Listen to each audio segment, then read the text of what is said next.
Welcome to HortTube. My name is Jim Putnam. In this video, I'm doing an amazing landscape tour of the owners of Bracy's Nursery in Louisiana. It's a wholesale nursery. I've shot a few videos there, including a little bit of a tree tour video that will probably be up before you actually see this video. So I'm going to get started walking around. This is it's just an amazing collection of plants. Like I say, I'm down here in Louisiana, maybe 40 miles north of Lake Pontchartrain, something like that, 30 to 40 miles, somewhere in there. So let's get started. So the house is right back here. We'll get to that in a minute. This is a berm that's behind the house. There's some Clara japonica here, and there's some tree-formed, we'll see this again, tree-formed loropetalum here. And my guess is these are burgundy loropetalum, which have been around forever and would lend themselves to being tree-formed like that. But they're quite beautiful. These are in a little bit of shade here, so they don't have quite as much of the purple new foliage, but we'll see some that do in just a few minutes. There's some soft caress Mahonia here. There's some Pieris growing right here. This is mostly shade in this area. Camellia japonica right there. We've got some sort of southern magnolia cultivar. It's got beautiful brown backing on the foliage. It could be that one, I don't know. I'll guess, but I mean, it's possible. That one's Alta. It's very upright and narrow. Okay, these are Marvel Mahonia right here, which I've shown many times, and nice caladiums here, moving around in the wind. Flower on that one right there. There's a more soft caress Mahonia. There's some Mojo variegated pittosporum growing in that area. Every shade garden I shoot in the south seems to have a prostrate plum yews growing. They're just great for covering space in a shady spot like this. This is Calacanthus right here. This is a native shrub to the southeast. Unfortunately, it's hard to when these you want to buy in bloom, because unfortunately nurserymen have done something to this plant and they're not as fragrant as they once were. When they're purchased. This is a Farfugium here. See these more and more. Beautiful plants. Some hosta. Don't know what variety that is, but it's definitely a showy one. And moving around this way, we've got some lots of Formosa, possibly Formosa azaleas. Definitely a southern indica of some kind. Large leaves, and they'll get pretty big, and they can be. Southern indicas can be sheared into boxes, and however you want to cut them, but they'll get quite big if you just let them go. But there's this view going back across this place. There's some agapanthus right here. We'll go to the other side of this berm now. I've come to the other side of the berm. This is a Calocarpa americana right here, American beautyberry. They're in flower now, and they flower. The newest growth is where the flowers occur out here, and then the berries form back there. They won't turn purple until the fall. And up above that is a Savannah holly right there. I showed some tree formed ones at the nursery across the road in another video. Those are those agapanthus right up there on that berm. Partial shade, still doing great. These are Hydrangea paniculatas right here, just starting to get their color. They start out that greenish color right there. That's the other side of that magnolia we were looking at. And these are those tree-formed loropetalum. Like I say, I think that's burgundy, which has been around forever. One of the first burgundy loropetalum, or had that coloration. Lots of ground cover roses planted around the property. And river birch right here. Great tree specimens all over the place. There's a beautiful river birch. More of the Savannah hollies planted right here. And I'll spin back around to the foundation area right here, and I'll go ahead and do the across the back of this foundation and adjust this lighting just a bit. Okay. Another loropetalum variety here. Back in here, there's some lemon lime Nandinas. They're not quite as colorful as they would be because they're in a little bit of shade there. Some more soft caress Mahonia. Another loropetalum variety here. And then there's a ground cover gold sedum right here. And I say this sometimes, these things can, if they get happy, they can almost become invasive. There's some gold mop cypress here. And lots of people think that there's different kinds of gold mops, but that thing will get 25 feet tall, but can be kept 3 feet tall. It's the same plant. I think this is a weeping yopon holly up above it right here. That's a beautiful specimen right there. I like that they just kind of have a mind of their own. You're not gonna get two of these the same. The berries on it, red berries on it. More hydrangea paniculatas there. Swimming pool area down here, seating area. I'll show you that in a minute. Moving on around, there's some ground cover junipers here. Japanese maples, perfectly happy down here in the deep south. I don't know how crispy this one will get by mid to late summer, but it looks great right now. And I'll go back to right here. There's a tree-formed Camellia sasanqua right there. And moving on around, there's a azalea, smaller growing azaleas here, dwarf butterfly bushes, more of those Mojo pittosporum right here. And this is a tea olive or Osmanthus fragrans. It's been, they're limbing up. And then this absolutely spectacular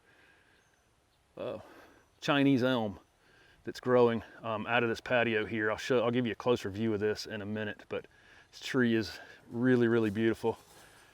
And continue to move around. There's more tree-formed Camellia sasanquas right here. And I'm gonna go around to the front and show you that area. Here's one of these summer red maples right here, which is pretty easy to see why they call it summer red. It's got red new growth on it pretty much all season, not just when it leaves out in the spring, but as it continues to grow during the summer. There's some more hydrangea paniculatas here. There's a vitex blooming here, and they will bloom most of the summer. Pollinators absolutely love vitex. This is a forest pansy red bud, and we're a little far south for where this thing would probably be happy. I'm sure it was spectacular when it flowers and leaves out in the spring, but even in early June here, it's starting to get a little crispy. Still a beautiful, beautiful tree. And forest pansy will spread probably wider than it gets tall. The one at my old house was probably 25 feet wide, something like that. Some more prostrate plum yews down below it that are a little more mature right there. And then I'm gonna swing around here. You can see this beautiful lawn area and magnolias out on the edge of the property. And very large shade trees, more of those tree-formed Loropetalum right there. They have some crepe myrtles here they had to cut because they were up in the power lines. So they've recently done that. I just wanted to take you around this lawn space and just show you how spectacular the views are back up here toward this house right here. This is St. Augustine grass, for those of you who aren't familiar with it. This is a southern turf type. We have zoysia, Bermuda, St. Aug, and then centipede. Centipede's probably my one I would choose just because it requires less inputs than the rest of them. And there's yarrow, and I've passed a couple groupings of yarrow here already, but there's yarrow planted all over the place. And some black-eyed Susans are in full bloom. They're probably not quite in full bloom up in North Carolina quite yet, and it looks like a native hibiscus here coming up. That'll bloom later in the summer. But I'm going to go over here around to this front area and show you the front entrance to the house. There's a big deciduous magnolia here, and it's got some residual flowers on it. It looks like Anne.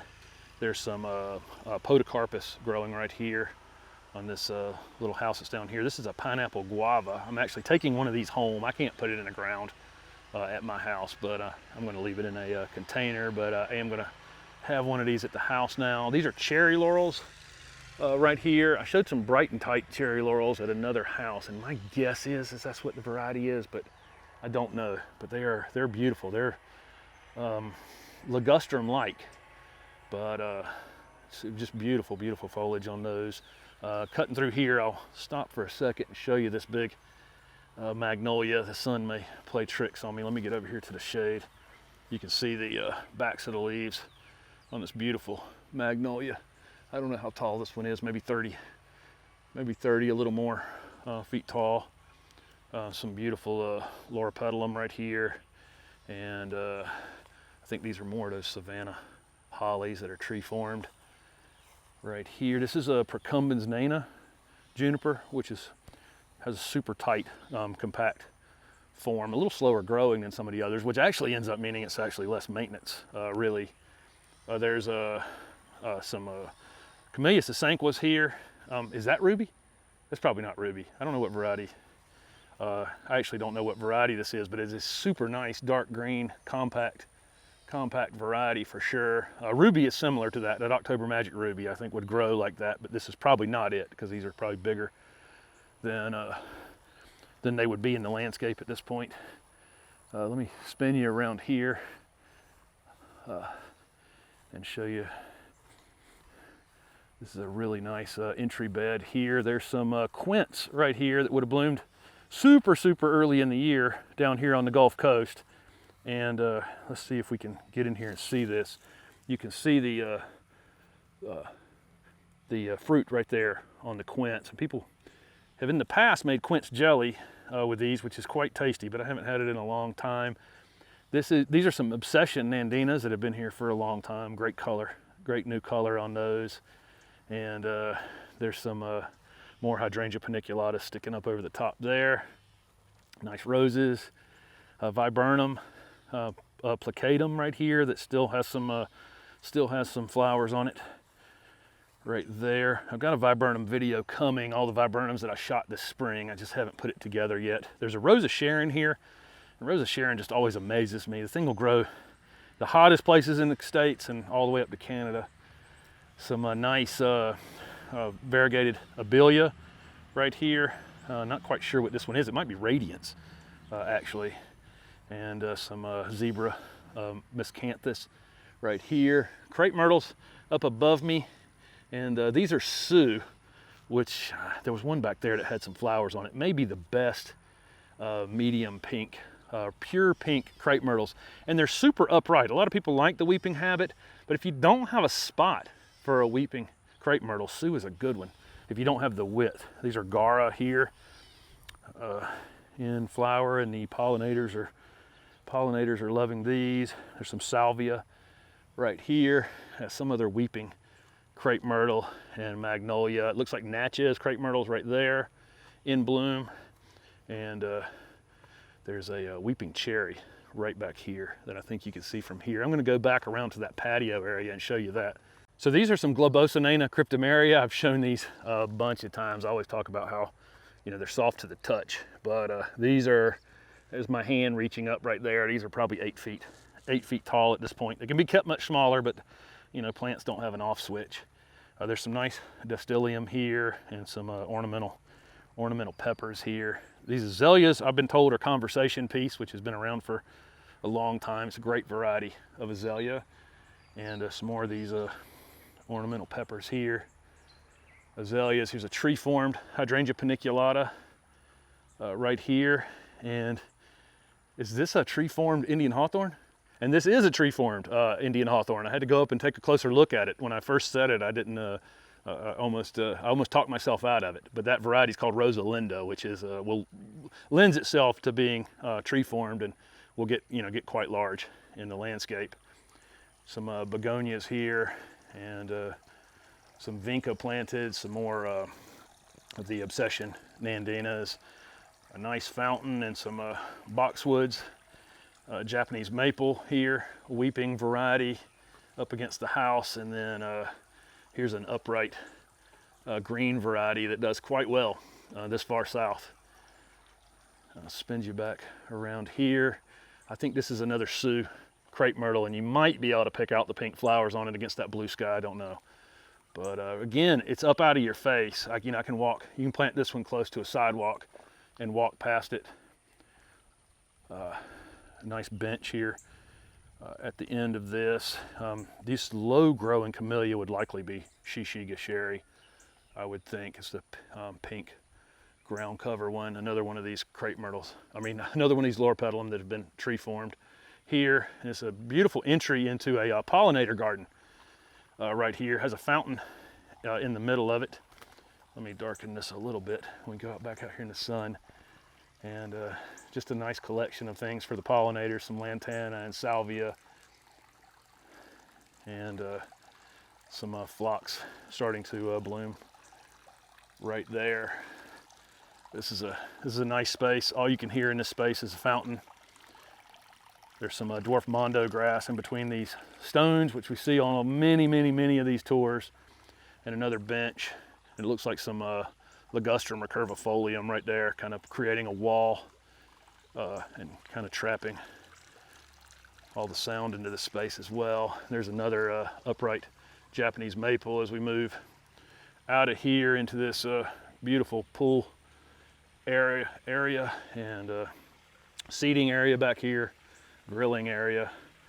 I'll spin you around here. There's a big windmill palm on the other side over there, and lots of potted plants here. A big banana coming up right there, and there's a bench over there with 3 monkeys on it. I think you can see right there. And what a beautiful space this is. And we're back around here to where this Chinese elm just completely dominates this space. These are fast growing.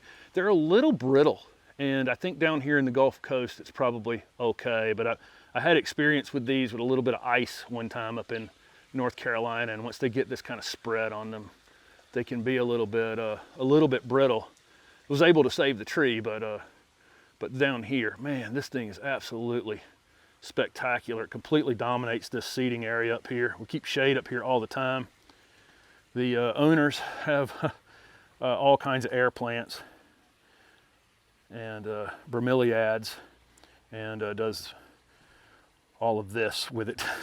A huge collection of them up here. So I hope I'm not going too fast up here. There's just so many things to see, but all of these air plants right here for these projects with the driftwood over there. But okay, I'll bring you back around over here. Back here is kind of where I started. I started on the other side of that berm back there, and then showed you that side of that berm, and then we went down through that grass area right there, and then we went around that grass area over there, then to the front yard, and then we've ended up back at this pool area. So I thought you would enjoy this tour. This is the owners of Bracy's Nursery in Louisiana, and like I say, I've got look for other videos I've done here. I've got a tree tour video that I've shot as well. Thanks for watching.